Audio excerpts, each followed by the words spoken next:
again, everybody. Happy holidays and welcome into Gamecock Central Radio. Emerson Phillips joined by Chris Clark, and we took about a week off for Christmas from Gamecock Central Radio anyway, and back here today to give Gamecock fans an update on more movement with the Will Muschamp coaching staff, a couple of additions a couple of days before Christmas, and we're going to have a recruiting update as well. Chris, how you doing, man? Hope you had a good Christmas. I did. I hope you did as well. Yeah, everything's good. So movement with the coaching staff, Chris, on the 23rd, 2 days before Christmas, about a week ago. And Will Muschamp brings in Brian Mclendon. This is an interesting hire. He'll be the co-offensive coordinator and the wide receivers coach. And the interesting part of it is that he's currently at Georgia, and he's their interim head coach through the bowl game. Yeah. Well, there's a lot of interesting aspects to that particular hire. And number one, like you said, he's an interim head coach. So after he finishes up with his duties there with Georgia, he'll be able to join the staff in earnest at South Carolina and really hit the ground running recruiting and have, about a month basically, a little over before signing day.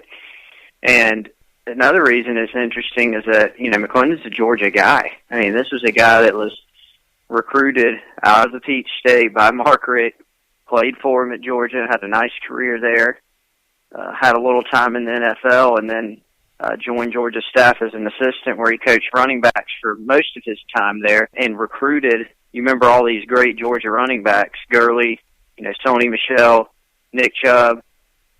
He recruited all those guys, Isaiah Crowell when he was there. Then he's recruited some other big-timers. So he has an excellent reputation. He's a young coach. He's in his early 30s. And for Muschamp to pull him from Georgia was a big coup, I think. I believe he was going to have an opportunity to remain on staff in some capacity at Georgia, potentially with their running backs coach Thomas Brown leaving to go to Miami with Mark Richt. Mcclendon also had an opportunity to go to Miami with Richt, and obviously has a very good relationship with him. So this was a big win for Muschamp because Mcclendon is really well liked by his players, from my understanding, from our guys in Athens. And he's also a top-notch recruiter. And so when you pair him with a guy like Travaris Robinson on the defensive staff, it's just a really excellent combination there. Yeah, very interesting move here with Brian Mclendon joining the Gamecock staff.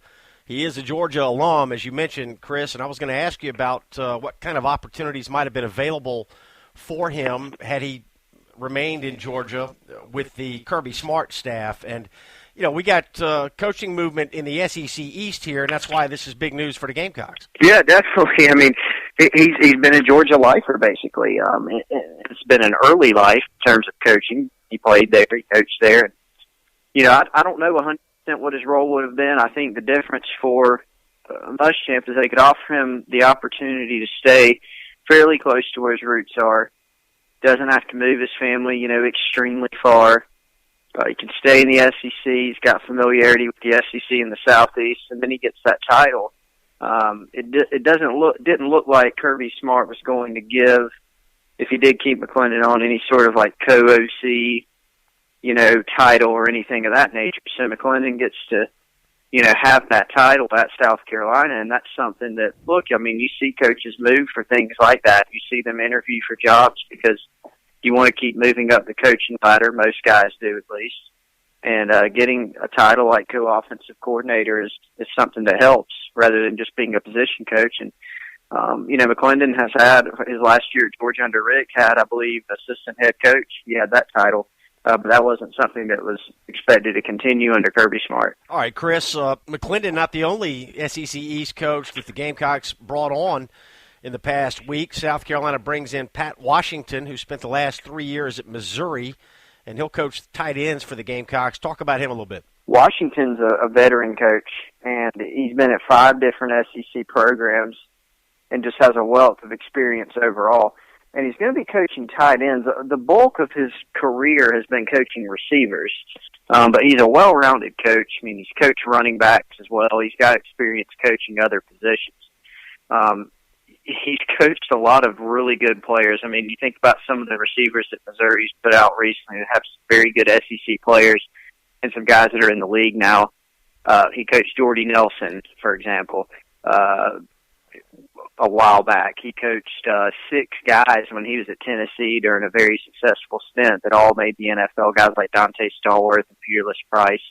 He coached those guys and 4 others at Tennessee who all made the NFL, including, I believe, 3 first-round picks out of Tennessee. So, very well-rounded coach who's been at a lot of places and has a lot of experience.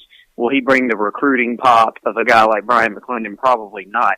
But he has a good reputation as a coach. And when you look at what Muschamp's done, he's built a staff that's very much Southeast focused, that very much has a good bit, of SEC experience. All right, Chris, Jamie Speronis has been with the Gamecock program a long time as well. Promoted to Associate Athletics Director in 2012. He's been with the Gamecocks as the Director of Football Operations, and he is retained as well. Yeah, there have been some moves that Muschamp have made to promote continuity and within the program or within the state and things like that. And when you think of Jamie Speronis, that's not a move for recruiting like say promoting a Clyde Wren or moving him to the recruiting office or keeping on Robbie Lyles or keeping on Sean Elliott. But, with keeping on Speronis, he's a guy that, is very familiar with the program and how things worked at South Carolina. So I think from that standpoint, it made some sense. All right, Gamecock Central Radio here, Emerson Phillips with Chris Clark, and we invite you to download the free phone apps that allow you to listen to Gamecock Central Radio on your phone. We've got an iPhone app out, and the Android app is out as well, and we're also on iTunes. Simply search Gamecock Central Radio for all 3. Chris, let's talk a little bit of recruiting here as we move through today's show. Brian Edwards has enrolled early, and he's one of 3 incoming players that will enroll in January. So talk about those 3 a little bit, and then we'll talk about this commitment the Gamecocks picked up last week. Yeah, those 3, just to make the distinction, Emerson, the 3 that you're referring to, or actually there should be now 4, I think, that South Carolina has announced. Jamarcus King, the junior college cornerback, and then the 3 from high school who've signed the financial aid agreements, Brandon Mcilwain, Brian Edwards, and C.J. Freeman.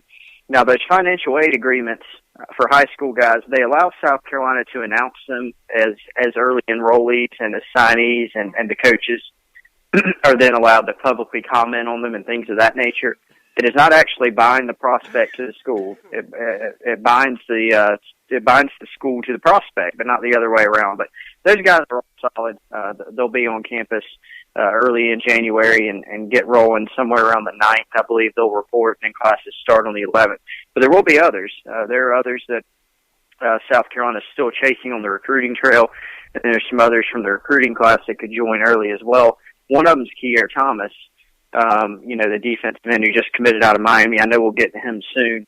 But, yeah, the 4 guys that South Carolina's announced as early enrollees, we can stick with them. Jamarcus King, the top junior college corner in the country, very aggressive player, 6'2", so he's got excellent size. He can cover. He can be physical. And obviously South Carolina has a big need for someone who can step up and play early in the secondary. Brandon Mcilwain's received tons of attention, tons of fanfare. Number one, he's a quarterback, so those guys always get a lot of attention. He's a talented quarterback and someone who turned down millions of dollars to enroll early at South Carolina because he was probably going to be a first-round MLB draft pick had he gone that route. So, he's got all that going for him, and he's a guy that's expected to compete early for the job at quarterback. And getting here in the spring, going through spring ball, will only help with that. Edwards at receiver and Freeman at running back, those guys can step in and plug in and compete for some early playing time. Gamecocks need playmakers, and so those guys will be a couple that have a chance to try to help out there. Right. Chris, how important is it that all 3 of these, Mcilwain at quarterback, Freeman at running back, Edwards a receiver, come in at the same time, and they'll have the benefit of a full spring practice? We don't know what the future holds, but I don't think it's a stretch to assume that those 3 could be the centerpieces of the Gamecock offense in the next 2 or 3 years. So how much will enrolling early help them try to contribute starting this year? Oh, well, I think it's always big for guys to be able to enroll early. The quarterback battle is expected to be open, and South Carolina will have some guys back that have played a little bit, not a lot. Mcilwain has not played at all, but, when you compare him getting there in spring and going through spring ball and having all those practices in the spring game versus him only having preseason, and then some summer workouts, it's a difference. It does make a difference. than for Edwards and Freeman for them to get in and get acclimated from a strength and conditioning standpoint, because that's a big aspect. And then, just learn the playbook and get those reps out on the field. That helps too. And so, there are spots open. The running back job is also going to be open. Do I think Freeman's going to step in and win it immediately? I really wouldn't go that far. There's some guys who've been with the program longer.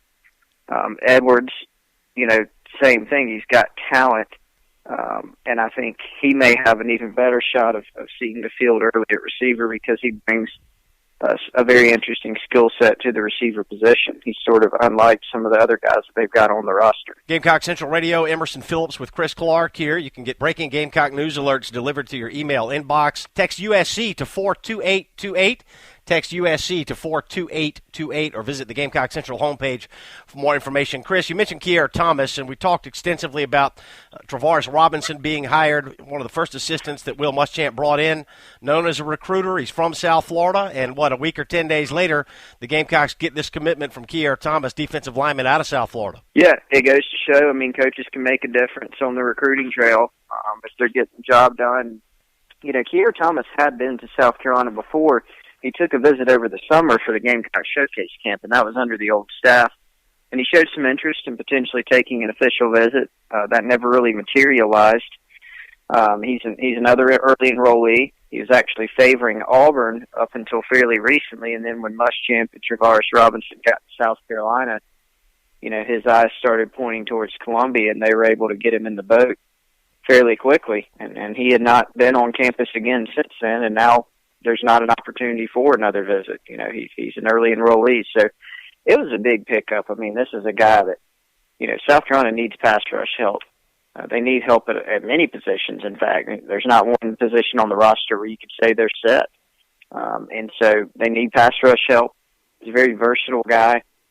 Size-wise, he's interesting because he's not a really tall kid. He's maybe 6'1", 6'2", and 245. But, he's got just a great first step. He's explosive, had 22 sacks as a senior, can play all around. Probably play that buck position for Muschamp. It's sort of the hybrid linebacker defensive end. That's the spot where he's had a lot of guys had success in that spot. Dante Fowler played it for him at Florida. Thomas, it's intervals don't really blow you away as far as he's not, a 6'5", 260 guy thing.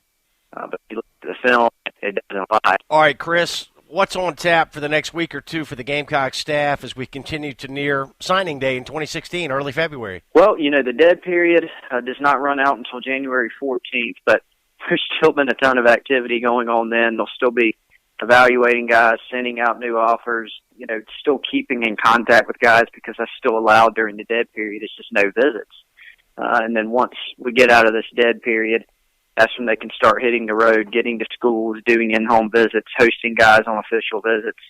And so it'll really crank up in January from that standpoint, in mid to late January. And those 3 official visit weekends and maybe even some midweek official visits are really going to tell the story in terms of some guys that they could potentially land down the stretch. All right, just an exciting time for Gamecock football as the coaching staff continues to take shape here.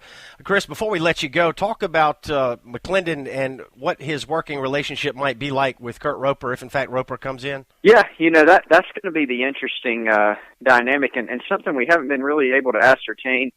What I do know is that, Roper, this is going to be Roper's offense, and he's going to call the plays. That's our full expectation. You see different co-OC arrangements where sometimes both guys have input, substantial input. Sometimes only one guy has input and the other one has a title, And so what I do know is that it's Roper's offense. He's designed. He's going to run it. He's going to call the plays. Will Mcclendon have some level of input? Possibly.